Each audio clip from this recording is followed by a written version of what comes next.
Et bonjour YouTube, ici la seule, l'unique, la meilleure des marmottes. On est mercredi et voici une nouvelle vidéo sur l'univers Game Workshop. En effet, comme vous l'avez vu cette fois-ci, je ne vais pas vous parler simplement d'une liste d'armées.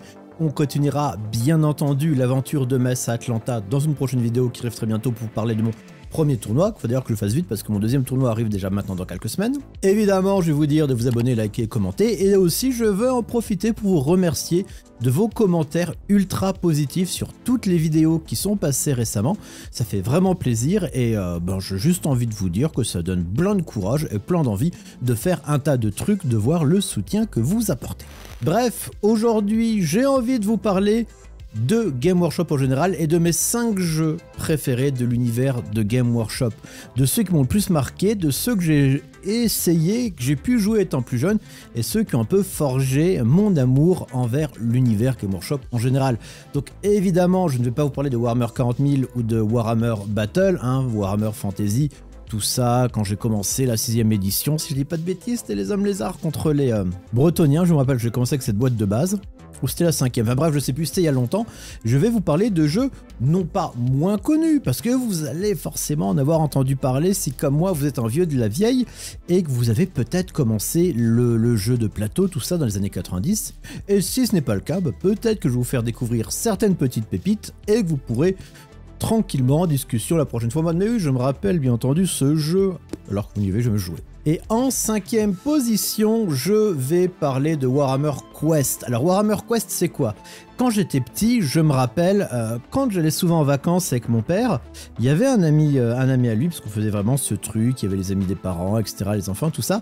Et mon père, il jouait avec ses potes à un jeu qui s'appelait HeroQuest.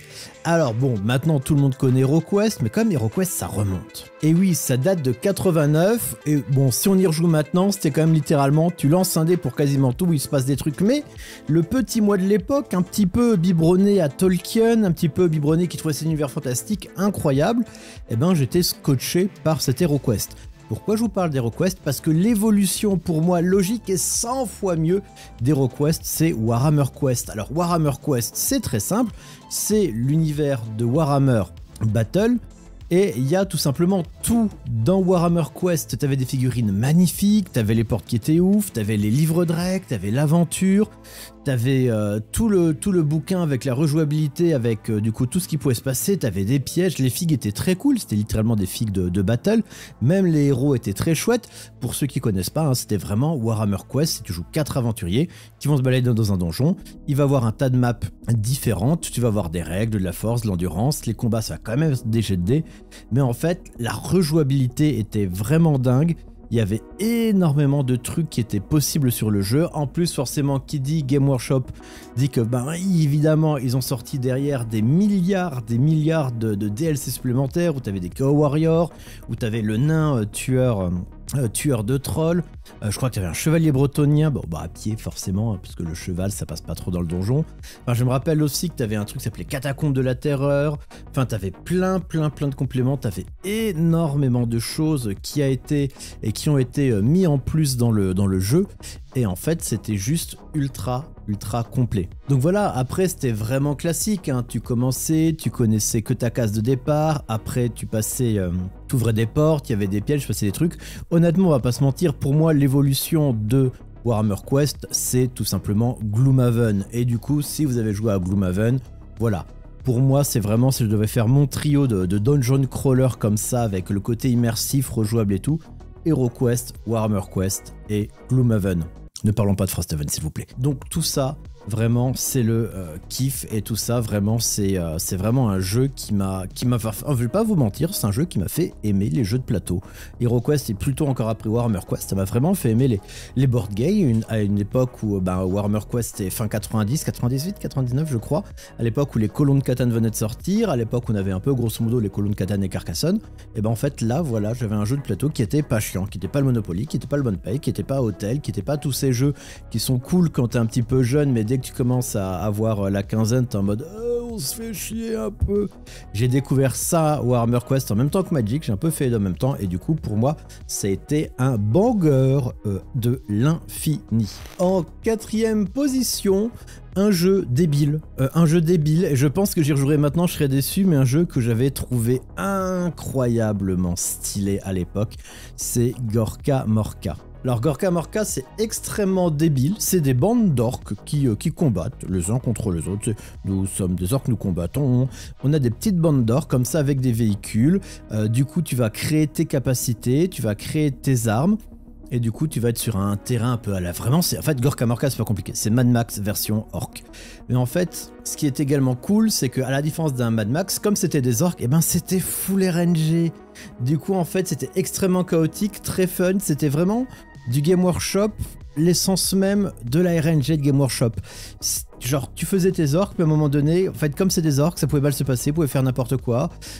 Tu devais gérer effectivement tes munitions, tu devais gérer ton essence, tu devais gérer ta ferraille, tes petites ressources comme ça, parce que tu faisais un peu évoluer ta bande. Tu faisais un peu évoluer, un peu comme dans Necromunda, tu faisais évoluer ta bande à l'époque. C'était ton groupe d'orques et ton groupe d'orques, oui, de bande d'orques. Et en vrai, les figues étaient cool, l'idée même était cool, encore une fois, c'était les petits jeux qui jouaient rapidement, qui étaient pas chers à l'époque, bah oui, parce que voilà, du coup, vous voyez des jeux comme ça, je vous parle pas de Battle ou de Warhammer 40 000, parce que Warhammer Battle, bah, je suis un peu la boîte de base, je me suis dit, ouais, je vais faire une armée d'hommes lézards, et après je me suis dit,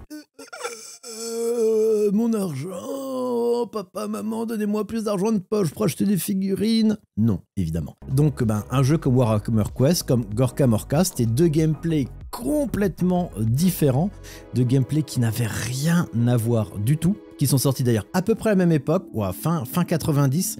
Vraiment, peut-être que vous allez me jeter des cailloux dans la vidéo en mode « Mais Marmotte, check tes sources, Gorka Morka, c'est 2015, c'est complètement con. » Non, je suis assez sûr de moi. Warhammer Quest et Gorka Morka, c'était vraiment fin 90, et c'est vraiment pour moi des moyens de me raccrocher à l'univers Game Workshop, à une époque où il n'y avait pas encore les romans, à une époque où il y avait encore les balbutiements d'internet, et tout ça me permettait tout bêtement en fait du coup de jouer, de faire partie de cet univers Game Workshop sans avoir les moyens de jouer au gros jeu. En troisième position, le jeu le plus demandé par toute la communauté de joueurs Game Workshop qui veulent le retour d'un jeu, c'est évidemment Mordheim, City of the Damned. Mordheim, du coup, si vous avez joué à Total War Warhammer 3, vous la voyez, la cité de Mordheim, elle est là, juste au-dessus de la Sylvanie, et souvent on se bat pour la récupérer à nos amis les morts vivants. Toute la famille von Karstein, je vous passe les bisous, n'hésitez pas à ne pas venir pour les vacances. Et donc Mordheim, le pitch c'est quoi? C'est que Mordheim ça a pris une comète sur la gueule, une comète de Malpierre, et du coup toutes des bandes d'hors-la-loi, des bandes d'hors-la-loi ou de non-hors-la-loi, des bandes des différentes factions, vont envoyer des unités, mais pas l'armée etc, mais juste simplement des petites bandes comme ça, un petit peu à la Necromunda, pour aller récupérer de la Malpierre.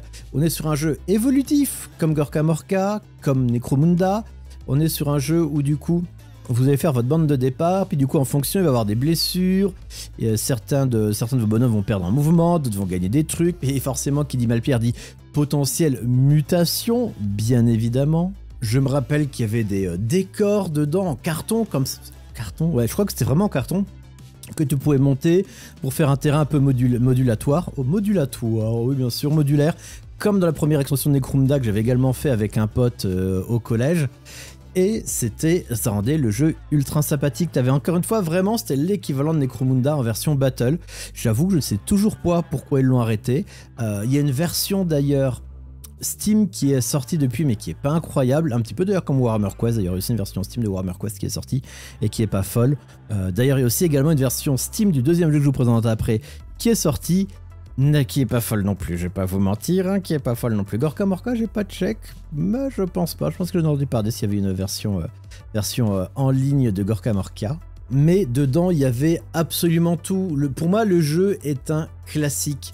Il était vraiment, il a vraiment été vraiment Necromunda en version Battle. Et c'était juste trop bien, quoi. Ça, les games étaient rapides, c'était vraiment immersif. T'avais vraiment ce côté avec les mutations, avec la Malpierre, tout ça. T'avais un système de campagne vraiment bien détaillé.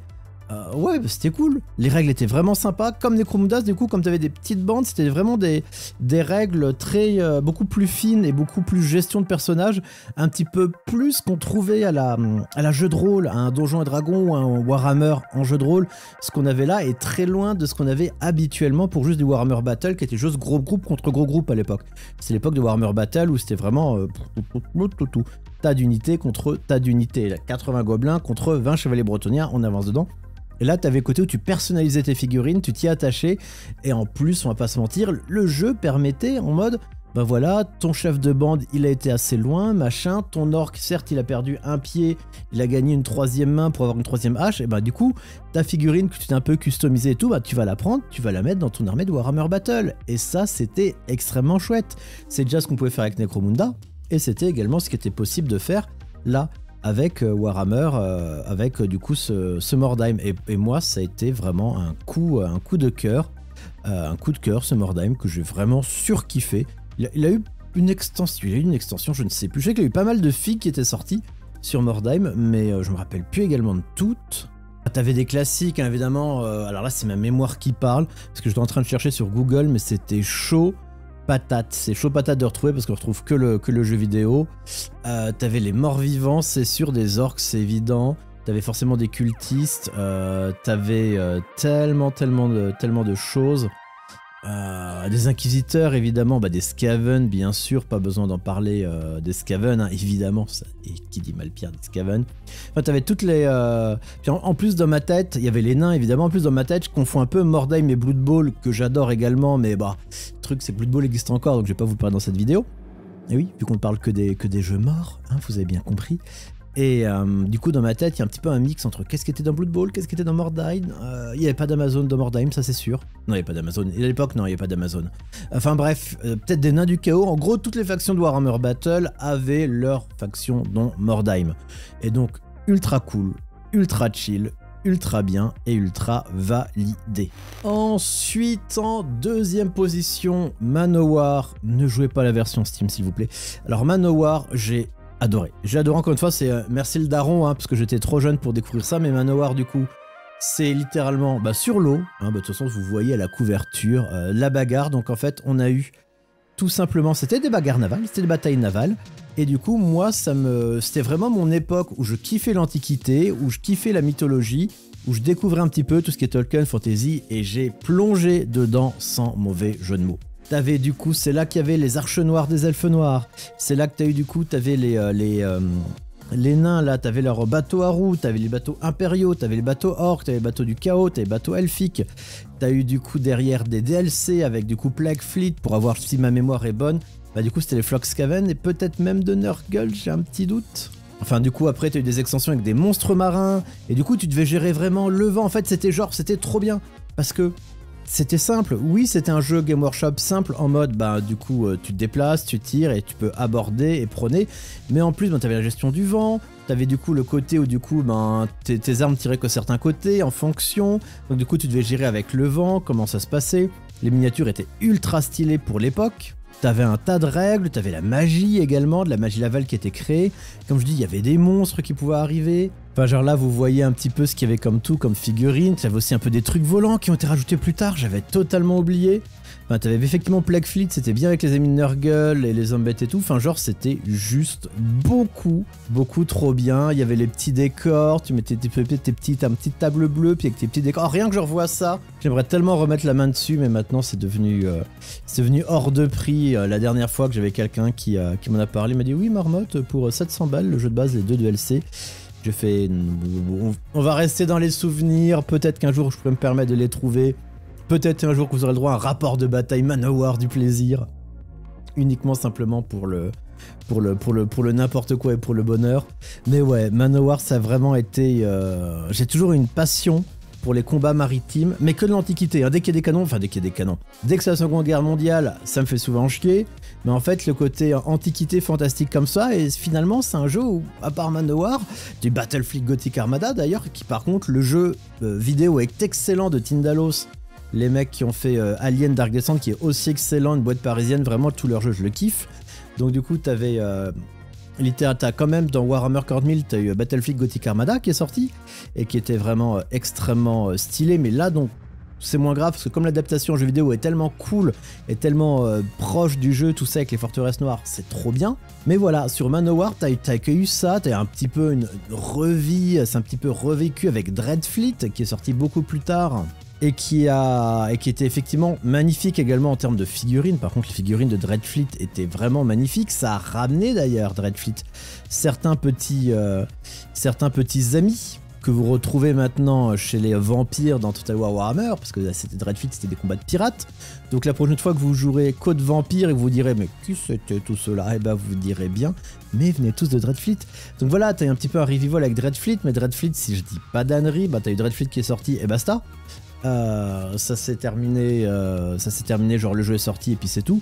Mais les fixes sont trop cool et ça par contre j'ai plus de chances de remettre la main sur Dreadfleet un jour. Simplement je revois les règles, que je vois comment c'était parce que j'en ai des bons souvenirs de la partie que j'ai faite. Mais bon c'était pas à moi. Mais voilà, Manowar ça date de 93. Et oui.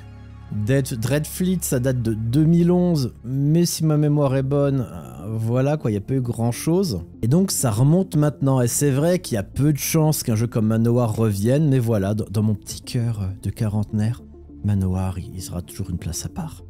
Mais il n'aura pas une place telle que le jeu, vraiment mon jeu, Epic 40 000. Alors Epic 40 000 c'est incroyable, c'était vraiment des petites figurines. Vraiment, c'était la taille 6 mm, où du coup, c'était des petits carrés où t'avais 5 bonhommes dedans, mais en fait, ça te permettait de jouer des armées gigantesques. C'est là où t'avais tout. T'avais l'espèce marine, les orques, la batte de base évidemment. T'avais les Eldar et le chaos, les bouquins, les bouquins de l'or, les bouquins de l'or où il y avait les armées dans les petites boîtes. Genre, t'avais les bouquins de 200 pages, 150 pages de l'or. Je pleurais de bonheur étant enfant. T'avais la garde impériale. T'avais les squats, pardon. Et oui, les squats, là, ces nains qui ont été bouffés dans l'or par les tyrannides. D'ailleurs, tu as eu les tyrannides, tu as eu la boîte tyrannide à la sortie tyrannide, qui avait que ça dedans, avec du coup tout ce qui s'était passé dans comment les tyrannides avaient été découverts, etc., qui rentrait en détail de dingue dedans avec les guerres qu'il y avait, etc.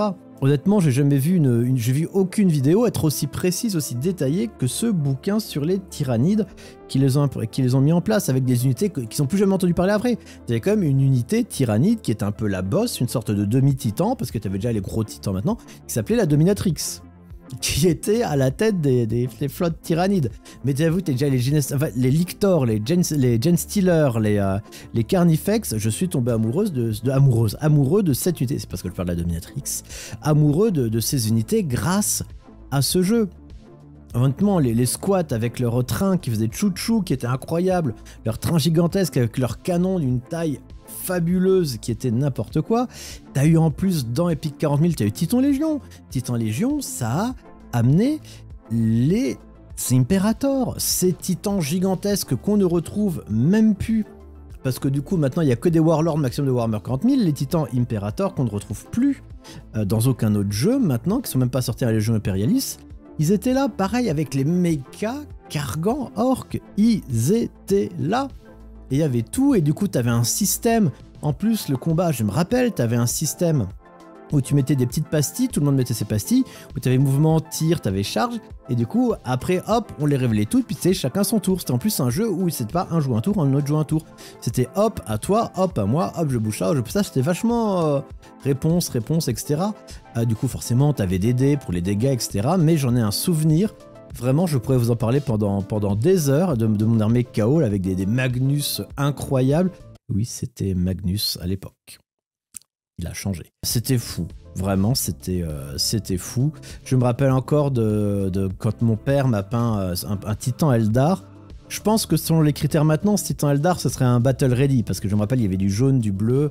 Mais genre, j'en ai encore des souvenirs. Je l'ai perdu comme un connard. Mais je le vois encore dans ma tête. Je ferme les yeux, je vois le titan que mon père m'a peint sur ce Epic 40 000. Et pareil, ça, je remettrai un jour les mains sur des figues là. Parce que je sais que le jeu a une continuité en impression 3D. Mais c'est vrai que j'ai un côté où les figues d'époque, un petit peu, même si ça a pu en rester beaucoup, ceux qui en a, voilà, ils les gardent. Ou alors ils les vendent hors de prix en mode c'est rare donc ça vaut cher.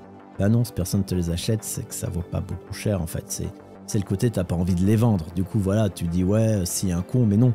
Et bref, Warhammer Epic 40 000, c'était complètement fou. Et je vais pas vous mentir, j'ai sur kiffé ce jeu.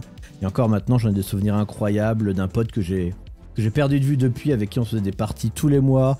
On s'engueulait, parce qu'en plus on était jeunes, du coup on voulait pas perdre, tous les deux compétitifs. On était les règles, on s'engueulait tout le temps. Mais vraiment, on s'engueulait, on passait de trop bons moments. Et en fait, c'est vraiment, encore une fois, comme les autres jeux, mais celui-là encore plus, parce qu'il y a vraiment une côté dans la continuité où j'ai joué très longtemps. Il y a vraiment un côté où waouh, il m'a scotché. Et il a fait, entre guillemets, l'amoureux de l'univers Game Workshop. Voilà, l'amoureux au sens large, et pas seulement du côté compétitif, du côté narratif, du côté des figurines, du côté des univers, avec tous leurs défauts qu'ils ont, mais je m'en fous. Il y a des qualités, il y a des défauts, ça reste des univers fictifs, et je m'y éclate, et c'est ce que je vais essayer de continuer à vous montrer sur cette chaîne, petit à petit, même si bon, certaines vidéos, quand je parlerai de mes tournois, ce sera un peu moins joyeux. Mes résultats en tout cas. Bref, j'espère que cette vidéo vous a plu, un petit peu différente de d'habitude, mais voilà, je l'avais dit au préambule l'année dernière, cette chaîne parlera de Game Workshop, certes plus de Warhammer 40 000 parce que c'est le jeu sur lequel je passe le plus de temps, mais d'un tas d'autres choses également au gré de mes envies. On se dit à la semaine prochaine pour une nouvelle vidéo, ciao YouTube, et n'oubliez pas, faites des 6 sur vos jets de dés.